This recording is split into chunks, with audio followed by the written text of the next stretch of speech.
તો દ્વારકા જિલ્લામાં પણ છૂટો છવાયો વરસાદ પડ્યો। જામખંભાળિયા પંથકમાં વરસાદ વરસ્યો। જામખંભાળિયા, કોલવા, ભંડારિયા આ ઉપરાંત વિજલપર સહિતના અનેક ગ્રામ્ય વિસ્તારોમાં વરસાદ પડ્યો છે। ક્યાંક ધીમી ધારે તો ક્યાંક ધોધમાર વરસાદ વરસ્યો। ખંભાળિયા તાલુકાના ગ્રામ્ય વિસ્તારમાં વરસાદ થતાં જ ખેડૂતોમાં ખુશીનો માહોલ છવાયો છે। મગફળી, કપાસ સહિતના પાકને ફાયદો થશે। તો ઘણા ખેડૂતો ચિંતામાં પણ છે, કારણ કે ઘણા ખેડૂતોને આ વરસાદ તેમના પાકને નુકસાન પણ પહોંચાડી શકે છે। પરંતુ હાલ દ્વારકામાં કે જ્યાં મગફળી અને કપાસ સહિતના પાકનું ઉત્પાદન વધારે થતું હોય છે, ત્યાં ખેડૂતો ખુશ જોવા મળી રહ્યા છે, કારણ કે જતા અહીં વરસાદ નોંધાયો છે। જામખંભાળિયા પંથકમાં ખાસ વરસાદ વરસ્યો। ખંભાળિયા તાલુકાના ગ્રામ્ય વિસ્તારોમાં વરસાદ નોંધાયો। તો છેલ્લા 2 દિવસથી ધમતરી અને આસપાસના વિસ્તારોમાં પણ ભારે વરસાદના કારણે ડેમ ઝડપથી ભરાઈ રહ્યા છે। આશરે 6 ટીએમસીની ક્ષમતા અને ઓટોમેટિક સાયફન સિસ્ટમ ધરાવતો મુરુમ સિલી ડેમ એ 100% ભરાઈ ગયો છે, જેના કારણે તેના બધા સાયફન દરવાજા આપમેળે ખુલી ગયા છે। આવી સિસ્ટમ ધરાવતો આ એશિયાનો એકમાત્ર ડેમ છે। વધુમાં સૌથી મોટો ગેંગરેલ ડેમ, જે આશરે 8000 ક્યુસેક પાણી મેળવી રહ્યો છે, જેના કારણે તે 86% ભરાઈ ગયો છે। તેવી જ રીતે સોંધુર ડેમ પણ 75% ભરાઈ ગયો છે અને દુધવા ડેમ 68% ભરાયો છે। પાણીના સતત પ્રવાહના કારણે બધા ડેમમાં પાણીનું સ્તર પણ વધી રહ્યું છે। જળ સંસાધન વિભાગ ડેમ અને વરસાદની સ્થિતિ પર સતત નજર રાખી રહ્યું છે।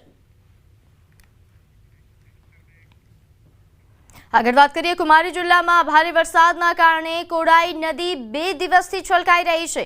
તમિલનાડુથી આ સમાચાર કે જ્યાં થિરપ્પારાપુ ધોધ છલકાઈ રહ્યો છે, જેના કારણે પ્રવાસીઓના ધોધમાં સ્નાન કરવા પર પ્રતિબંધ મૂકવામાં આવ્યો છે। કુમારી જિલ્લામાં છેલ્લા 2 દિવસથી દિવસ રાત સતત વરસાદ પડી રહ્યો છે। ખાસ કરીને પશ્ચિમી પર્વતીય વિસ્તારોમાં અવિરત વરસાદના કારણે ડેમ અને નદીઓમાં પાણીનો પ્રવાહ વધી રહ્યો છે। કોડાઈ નદીમાં પાણીનું સ્તર વધી રહ્યું છે।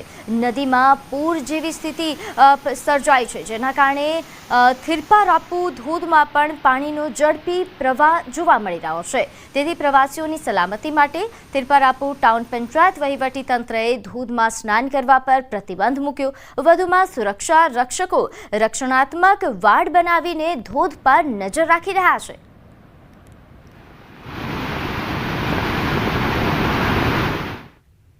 એક તરફ ગુજરાતમાં વરસાદે વિરામ લીધો છે, ત્યાં તમિલનાડુમાં વરસાદે રમઝટ બોલાવી। કન્યાકુમારીમાં ભારે વરસાદ વરસ્યો। ગાજવીજ સાથે ધમાકેદાર વરસાદ વરસતા રસ્તાઓ પર પાણી ભરાઈ ગયા છે। તો ભારે વરસાદના પગલે વહીવટીતંત્રએ શાળા અને કોલેજોમાં રજા જાહેર કરી છે।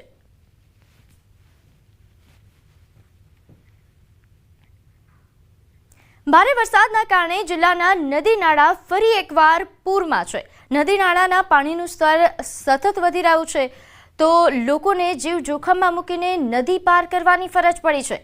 જિલ્લા મુખ્યાલયને અડીને આવેલા તાંડુલ નદીના હીરાપુર અનિકટનો એક ફોટો સામે આવ્યો છે, જેમાં મોડી સાંજ પછી પણ લોકો અંધારામાં વહેતી નદી પાર કરતા જોવા મળે છે। જ્યારે પાણીનો પ્રવાહ એટલો જોરદાર છે કે એક નાની ભૂલ પણ લોકોના જીવ લઈ શકે છે। આ પરિસ્થિતિ છત્તીસગઢની છે।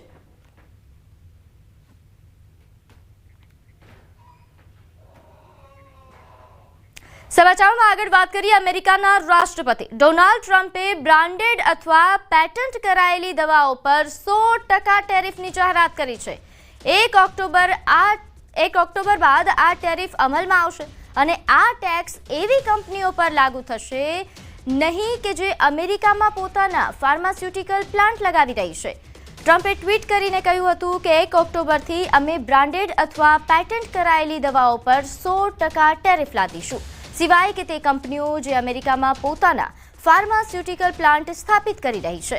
મહત્વનું છે કે અમેરિકાના રાષ્ટ્રપતિએ ભારત પર પહેલાથી જ 50% ટેરિફ લાદી દીધો છે, જેના કારણે કપડાં, રત્નો, ઘરેણાં, ફર્નિચર અને સીફૂડ જેવા ભારતીય ઉત્પાદનોની નિકાસ વધુ મોંઘી થઈ ગઈ છે। જો કે ફાર્માસ્યુટિકલ્સને આ ટેરિફમાંથી મુક્તિ આપવામાં આવી હતી, પરંતુ હવે આ દવાઓ પર 100% ટેરિફ લાદવાથી તે વધુ મોંઘા થઈ જશે।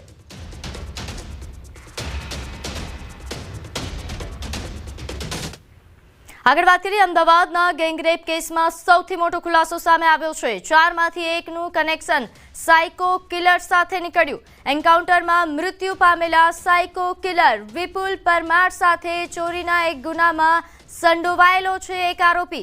ગેંગરેપ કેસમાં પોલીસે 4 આરોપીઓની ધરપકડ કરી છે। ધરપકડ બાદ પૂછપરછમાં મોટો ખુલાસો થયો। આરોપીઓ 19 થી 22 વર્ષની ઉંમરના છે અને શાહીબાગ વિસ્તારમાં સગીરા સાથે ગેંગરેપ થયો હતો। 15 વર્ષીય સગીરા સાથે ગેંગરેપની જે ઘટના બની હતી, પાડોશમાં રહેતા 4 નરાધમોએ ગેંગરેપ ગુજાર્યો હતો। શાહીબાગ પોલીસ દ્વારા ગુનો નોંધીને આગળની કાર્યવાહી હાથ ધરાઈ છે।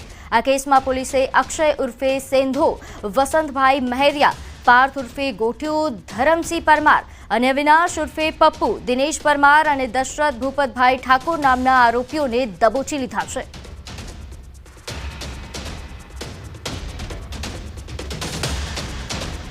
આગળ વાત કરીએ છોટાઉદેપુર જિલ્લામાં એક પછી એક કૌભાંડો બહાર આવી રહ્યા છે। ત્યારે ક્વાંટ અને પાવી જેતપુર તાલુકામાં 34.61 લાખના કૌભાંડનો પર્દાફાશ થયો છે। વહીવટીતંત્રએ આ મામલે 9 કર્મચારીઓને સસ્પેન્ડ કર્યા છે।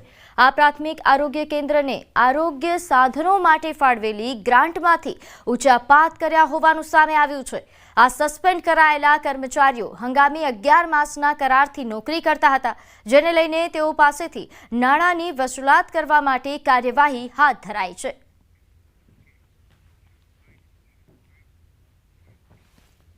જેતપુર, પાવી તાલુકો, છોટાઉદેપુર અને કવાંટ તાલુકામાંથી અમે કામગીરી પૂર્ણ કરી દીધેલી છે અને ત્યાં અંદાજિત લગભગ 9 જેટલા કર્મચારીઓ આ બાબતમાં ખોટી રીતે એનું દુરુપયોગ કરીને પૈસાની ઉચાપત કરેલ જણાય છે। તો મહેસાણાના ઊંઝા એપીએમસીમાં ચેરમેન અને વાઇસ ચેરમેનની ચૂંટણીના 9 મહિના બાદ નિમાશે ચેરમેન અને વાઇસ ચેરમેન। ડિરેક્ટરની ચૂંટણીના 9 મહિના બાદ ચેરમેનની ચૂંટણી જાહેર કરાઈ છે। આજે ઊંઝા એપીએમસીમાં ચેરમેનની ચૂંટણી યોજાશે। 11 વાગે ઊંઝા એપીએમસી ખાતે આ ચૂંટણીનું આયોજન કરવામાં આવ્યું છે। ઊંઝા એપીએમસીમાં લાંબા સમયથી વહીવટદાર છે। ચૂંટણી અધિકારી નાયબ નિયામક એપીએમસી ગાંધીનગરની અધ્યક્ષતામાં આ ચૂંટણીનું આયોજન થયું છે।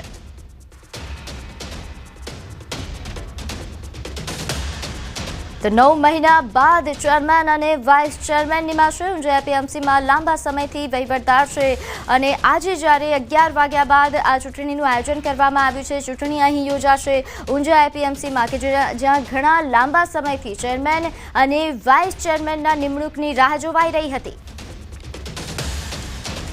ત્યારે હાલ આ મામલે વધુ વિગત સાથે આપણી સાથે સંવાદદાતા કેતન જોડાઈ ગયા છે। કેતન, લાંબા સમયની રાહ જોયા બાદ હવે આખરે ચેરમેન અને વાઇસ ચેરમેનની ચૂંટણી યોજાઈ રહી છે। કેવો માહોલ છે ઊંઝામાં? ચોક્કસથી જણાવી દઉં કે ઊંઝા એપીએમસીની અંદાજિત 9 મહિના પહેલા ચૂંટણી યોજાઈ હતી। ત્યારબાદ હાલમાં જે કેટલા સમયથી જે ખેડૂતો હોય છે, વેપારીઓ હોય છે, જે જીતેલા ડિરેક્ટરો હોય છે, તે તમામ હોય છે તે ચેરમેન અને વાઇસ ચેરમેનની ચૂંટણી યોજાય તેના માટે તમામ પ્રયત્નો કરવામાં આવ્યા હતા, પરંતુ ક્યાંક ને ક્યાંક આ જે ચૂંટણી હોય છે તે રાજકારણના કારણે અટવાઈ હતી, પરંતુ આખરે તેનો જે અંત આવ્યો છે અને આજે સવારે 11 કલાકે આજે ચૂંટણી યોજવામાં આવશે। ચોક્કસથી જે રસાકસી હતી ચૂંટણી સમય, તે જ રસાકસી હાલમાં પણ જોવામાં આવી રહી છે। લોકો આતુરતાથી રાહ જોઈ રહ્યા છે કે નવા 5 વર્ષ માટે નવા ચેરમેન કોણ બને છે, વાઇસ ચેરમેન કોણ બને છે। કારણ કે ઊંઝા એપીએમસી જે મહત્વની એપીએમસી છે, એશિયાની જે મોટા મોટી એપીએમસી હોય છે તેમની પણ એમાં ઘણા થાય છે કરોડો રૂપિયાનું ટર્નઓવર હોય છે। તેના માટે આના પર સત્તા મેળવવા માટે હાલમાં જે હોય છે ભાજપના જે જૂથો હોય છે તે ચૂંટણી વખતે પણ સામસામે દેખાય છે। ત્યારે જોવાનું રહ્યું કે આ એપીએમસીની ચૂંટણીમાં જ્યારે ચેરમેન કોણ બને છે, વાઇસ ચેરમેન કોણ રહે છે। જી, કયા દિગ્ગજો છે આ રસાકસી ભરેલી ચૂંટણીમાં? કોની વચ્ચે જંગ જામ્યો છે? ચોક્કસથી હાલ તો જે દિનેશભાઈ પટેલનું જે જૂથ હોય છે તેમની જે સત્તા છે, કારણ કે ચૂંટણીમાં પણ તેમની સત્તા જોવા મળી હતી, એટલે હાલ પણ તેમનું જે સત્તા હોય છે તે જોવા મળી રહી છે। પરંતુ સરકાર આજે સરકારનું ખૂબ મહત્વ રહેલું છે, કારણ કે ભાજપ પણ આજ રોજ મેન્ડેટ આપી અને ચેરમેન વાઇસ ચેરમેન ચૂંટશે અને હાલમાં કહી શકાય છે કે ભાજપ જે નક્કી કરશે તે જ ચેરમેન અને વાઇસ ચેરમેન છે તે ફાઇનલ છે। જી, આભાર માહિતી આપવા બદલ। તો આગળ વાત કરીએ મહત્વના સમાચાર અમદાવાદથી। અમદાવાદની 7th ડે સ્કૂલમાં વિદ્યાર્થીની હત્યાનો કેસ। ડીઓના આદેશ બાદ પણ શાળામાં ખામીઓ દૂર નથી કરાઈ, જે સામે આવ્યું છે। ડીઓ દ્વારા 2 ઓબ્ઝર્વર મુકાયા। સરકારના આદેશ બાદ શાળામાં 2 ડીઓ કચેરીના અધિકારીઓ શાળામાં હાજર રહેશે. શાળા શરૂ થયા બાદ તમામ ગતિવિધિ પર નજર રાખશે. વિદ્યાર્થીની હત્યા બાદ લાંબા સમયથી સ્કૂલ બંધ છે. વિદ્યાર્થીની હત્યા બાદ વાલીઓ અને વિદ્યાર્થીઓમાં ભય ફેલાયો છે. તો 7th ડે સ્કૂલ કે જેમાં ખામીઓ હજી સુધી દૂર નથી કરાઈ. ડીઓએ શાળામાં 2 ઓબ્ઝર્વર મૂક્યા છે, જે આ તમામ ગતિવિધિઓ પર ધ્યાન રાખશે.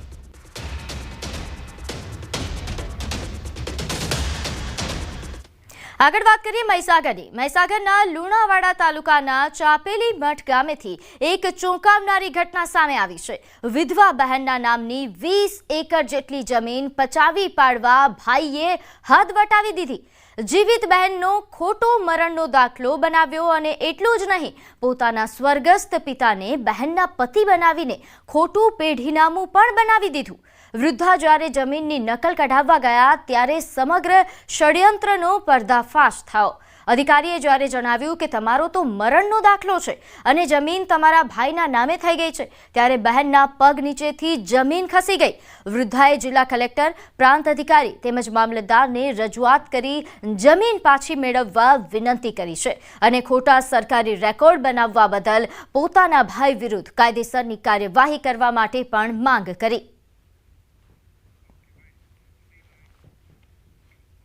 તેમને ટોટલ જમીન 20 એકરની આજુબાજુ થાય છે અને એમનું મરણનું પ્રમાણપત્ર, મારી મમ્મી જીવિત હોવા છતાં એમનું મરણનું પ્રમાણપત્ર એ લોકો મૂકી અને ખોટા દસ્તાવેજો તૈયાર કર્યા છે. અને પેઢીનામામાં મારી મમ્મીને મારા દાદા જે રામગીર ગોસાઈ છે એમના ધર્મપત્ની તરીકે પેઢીનામું બનાવેલું છે. મારા બાપુનું મર્યા પછી મને કોઈ જાણ કરી નથી અને એ લોકો મને જાણવા મળ્યું કે ભાઈ આ લોકો તમને વારસાઈમાં બોલાયા નથી, તો મેં ડાયરેક્ટ કેસ મૂકી અને મારો હક પત્ર દાખલ કરાયું. તાણે પછી મેં એ લોકોને કહ્યું કે તમે મને નકલ આપો, મને 2000 મોદી વાળા સાહેબ વાળા મળશે. એટલે એ લોકોએ કોઈ હોમું ના જોયું એટલે મેં મામલતદારમાં આવીને બધી નોંધો કરાવી. એટલે મને એવું કીધું કે બેન 2020માં તમારો નામ કમિટ થઈ ગયેલું છે અને તમારો તો અહીં મરણનો દાખલો છે. આ તરફ બનાસકાંઠાનું બાલુત્રી ગામ જે હજુ પણ પાણીમાં ગરકાવ છે. છેલ્લા 21 દિવસથી ગામમાંથી પાણી ઓસર્યા નથી. શાળા, અનેક મકાનો, ખેતરોમાં હજુ પણ પાણી નથી ઓસર્યા. જનજીવન પર તેની માઠી અસર જોવા મળી રહી છે. બાળકોના શિક્ષણ કાર્ય પર પણ અસર પડી છે, જેથી ગ્રામજનો થરાદ પ્રાંત કચેરીએ પહોંચ્યા, જ્યાં તાત્કાલિક ધોરણે પાણી નિકાલની વ્યવસ્થા કરવા માટે માંગ કરાઈ. ઉલ્લેખનીય છે કે વરસાદના કારણે વાવ, સુઈગામ, થરાદ પંથકમાં પૂર જેવી સ્થિતિનું નિર્માણ થયું હતું, જે બાદ આ પ્રકારની પરિસ્થિતિ સર્જાઈ.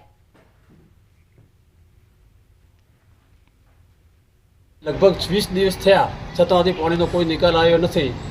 અમારે 18 તારીખે પણ અમે આવીને આવેદનપત્ર આપ્યું હતું અને એસડીએમ સાહેબ પણ આવ્યા હતા ને 48 કલાકનો અમને ટાઈમ આવ્યો હતો, પણ હજી કોઈ નિકાલ થયો નથી. અમારી શાળા બંધ છે, અમારા દવાખાના બંધ છે, હેડવાનો કોઈ માર્ગ નથી, રોગચાળો ફાટી નીકળ્યો છે. એટલે અમે ખૂબ તકલીફમાં છો. હવે અમે કોઈ કે ભૂખ હડતાળ ઉપર બેહવા આવ્યા હતા. કોઈ આરો નથી, પશુનો આરો નથી, મોણોનો આરો નથી, તો મોણોને ખાવા પીવાનું નથી.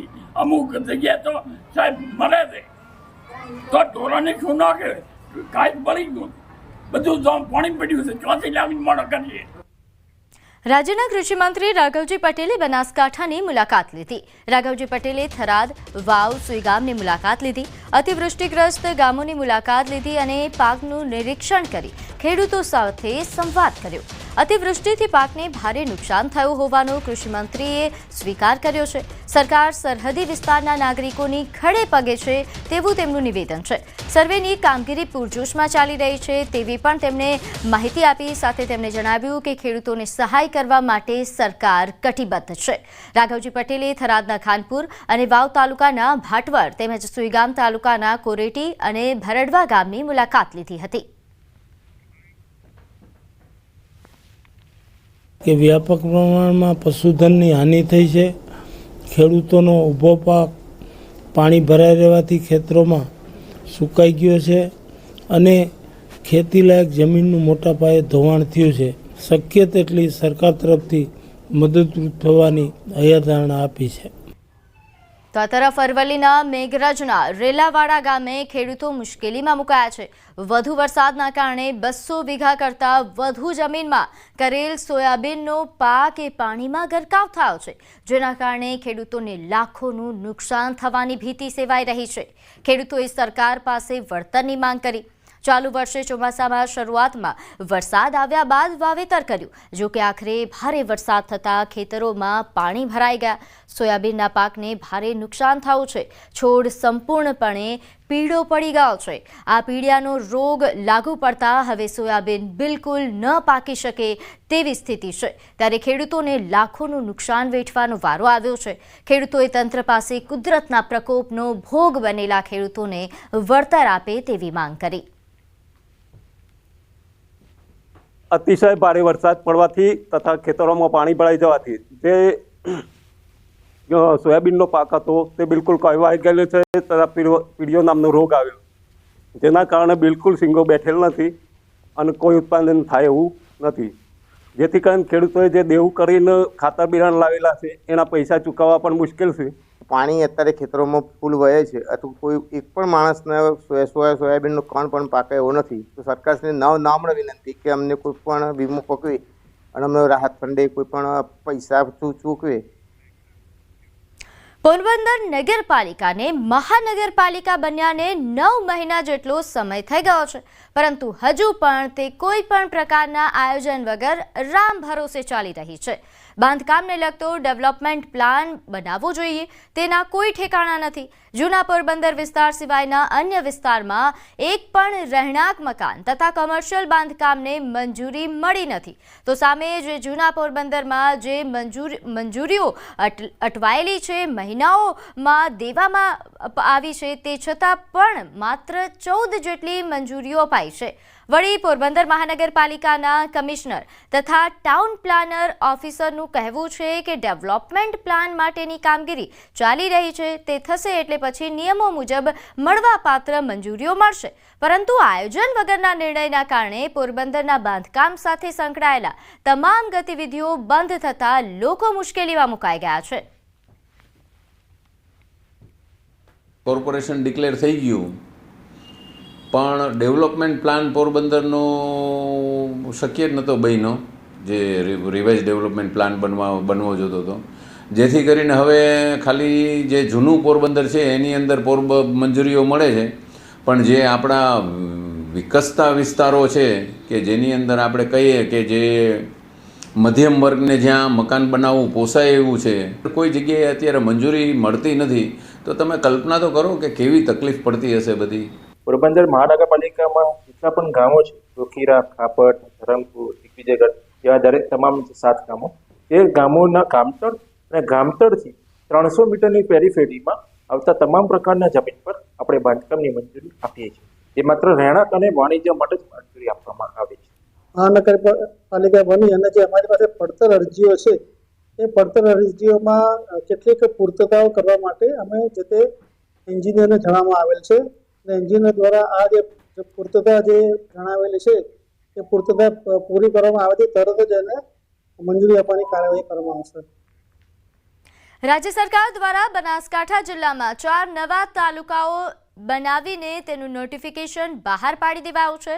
પાલનપુર તાલુકાના સૌથી મોટા ગઢ ગામને તાલુકો બનાવવાની છેલ્લા 30 વર્ષથી માંગ થઈ રહી છે, પરંતુ તેને તાલુકો ન બનાવતા ગઢગામ સહિત આજુબાજુના 30 ગામોના લોકોએ ગઢગામ ભેગા થઈને સૂત્રોચ્ચાર કરી ઉગ્ર વિરોધ નોંધાવ્યો. ગઢગામમાં સરકારી હોસ્પિટલ, પશુ દવાખાનું, પોલીસ સ્ટેશન, વિદ્યુત કચેરી સહિત અનેક સરકારી કચેરીઓ આવેલી છે. ગઢગામમાં અનેક કચેરીઓ, બેંક, 100 જેટલા હીરાના કારખાના હોવાથી આજુબાજુના ગામોના લોકો ધંધાર્થે ગઢગામમાં રોજ અવરજવર કરે છે. તેની ગઢ પંથકના વિસ્તારના વિકાસ માટે ગઢને તાલુકો બનાવવો જોઈએ તેવી માંગ વર્ષોથી થઈ રહી છે, જેથી લોકોએ કહ્યું કે માંગ નહીં સંતોષાય ત્યાં સુધી તમામ ચૂંટણીઓનો 30 ગામના લોકો સામૂહિક બહિષ્કાર કરશે. 13 તાલુકાઓ ગુજરાતની અંદર જાહેર થયા. ગઢ ગામની લગભગ 30 વર્ષથી માંગ છે કે ગઢને તાલુકો બનાવો. ગઢની આજુબાજુ લગભગ 35 ગામો આવેલા છે. ગઢ મોટું ગામ છે, 15 થી 20 ઘર વસ્તી ધરાવતું ગામ છે અને મોટું ગામ છે ગઢ. ગામની અંદર ઘણી બધી સુવિધાઓ એ સરકાર જો તાલુકો જાહેર કરતો હોય ઘણી સુવિધાઓ ઉપલબ્ધ એટલે ઘણો ખર્ચ પણ ઉતરે એમ નથી. તો સરકારને વિનંતી કરીએ છીએ કે ભાઈ જલ્દીમાં જલ્દી આ જોઈ રાહ અમે કેટલા દિવસ જોઈશું. અમને તાલુકો અજન્મો રાતોરાત કર્યો. ગઢને તાલુકો બનાવવા માટે વારંવાર આવેદનપત્રો આપવા છતાં ધારાસભ્યની ચૂંટણી હોય, સંસદ સભ્યની હોય, ગમે તે હોય, જિલ્લા પંચાયતની હોય કે તાલુકા પંચાયતની હોય, છતાં પણ નેતાઓને વારંવાર રજૂઆત કરવા છતાં અમને કોઈ તાલુકા માટે બહિષ્કાર કરવામાં આવ્યો છે. અમારો જો 4 તાલુકા આપ્યા ને અમને તેમાંથી બાકાત કરવામાં આવ્યા છે. અમારી વર્ષો જૂની માંગણી છે કે ગઢને તાલુકો બનાવવો. ધારાસભ્યની, સંસદ સભ્યની, તાલુકા પંચાયત, જિલ્લા પંચાયતની ચૂંટણીઓ આવે એટલે અનેક નેતાઓ વચનો આપીને જાય છે પણ ગઢને તાલુકો બનાવતા નથી. તો હવે અમે આવતા સોમવારથી કલેક્ટરમાં આવેદનપત્ર આપશું એક, અને જે બી રાજકીય પક્ષના કે વિરોધ પક્ષના કોઈ બી નેતાઓ જ્યારે ચૂંટણી પ્રચારમાં આવશે એટલે એનો સદંતર અમે બહિષ્કાર કરશું. જીએસટી ઘટાડાની સમજ આપવા માટે યોજાયેલા કાર્યક્રમમાં રાજ્યના નાણામંત્રીએ કહ્યું કે આ ઘટાડો કદાચ કેટલાક કિસ્સામાં તાત્કાલિક ન જોવાય, કારણ કે જૂનો સ્ટોક હોઈ શકે છે, તે બાદ ટેક્સ નીકળી જશે અને ફ્રેશ સ્ટોક આવતા તેનાથી ગ્રાહકોને ફાયદો થશે. ઉપરાંત કેટલીક ફૂડ પ્રોડક્ટ અને એમઆરપી કે આગળની ટેડ હોય તો તાત્કાલિક સુધારો નહીં દેખાય. પહેલા ડેટ સુધરીને આવશે અને ફ્રેશ સ્ટોક આવશે, તે બાદ ગ્રાહકોને ફાયદો થશે.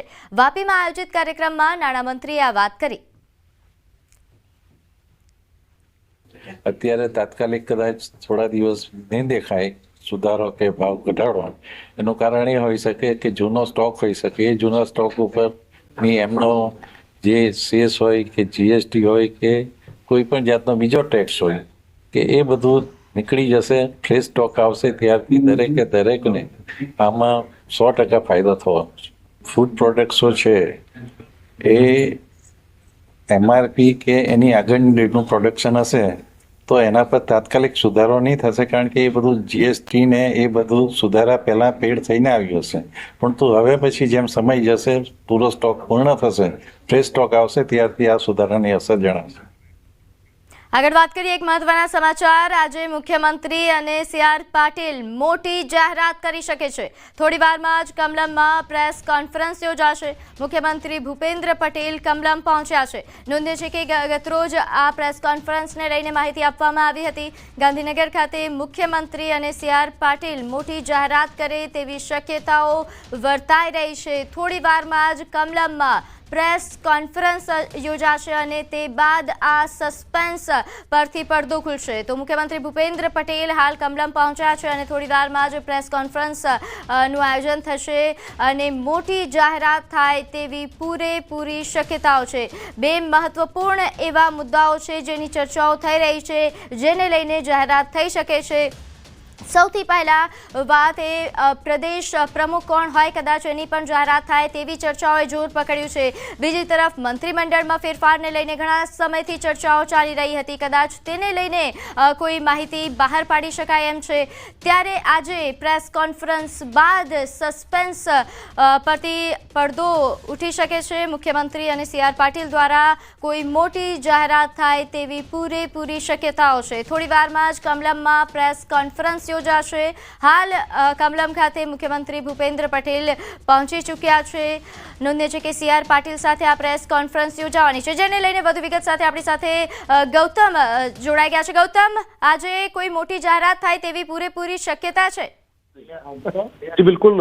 પ્રદેશ ભાજપની થોડી વારમાં પત્રકાર પરિષદ જે છે તે યોજાવાની છે. પત્રકાર પરિષદની વાત કરીએ તો મુખ્યમંત્રી ભૂપેન્દ્ર પટેલ અને ભારતીય જનતા પાર્ટીના પ્રદેશ પ્રમુખ અને કેન્દ્રીય મંત્રી CR પાટીલ જે પત્રકાર પરિષદ જે છે તે સંબોધવાના છે. મહત્વનું એ છે કે આત્મનિર્ભર ભારત સંકલ્પ અભિયાન જે છે તે આગામી દિવસોની અંદર ગુજરાતની અંદર યોજાવાનું છે અને તે અંતર્ગતની આ પત્રકાર પરિષદ જે છે તે યોજાવાની છે. મહત્વની વાત એ છે કે હર ઘર સ્વદેશી અભિયાન જે છે તે ઘર ઘર સુધી પહોંચે તેની રૂપરેખાના ભાગ રૂપે તેની અંતર્ગતની મહત્વની જાહેરાત જે છે તે થશે. તે પ્રકારની આ જે પ્રેસ વાર્તા જે છે તે ટૂંક સમયની અંદર સંબોધન થશે. જી ગૌતમ, આભાર. સતત અપડેટ આપનાથી લેતા રહીશું.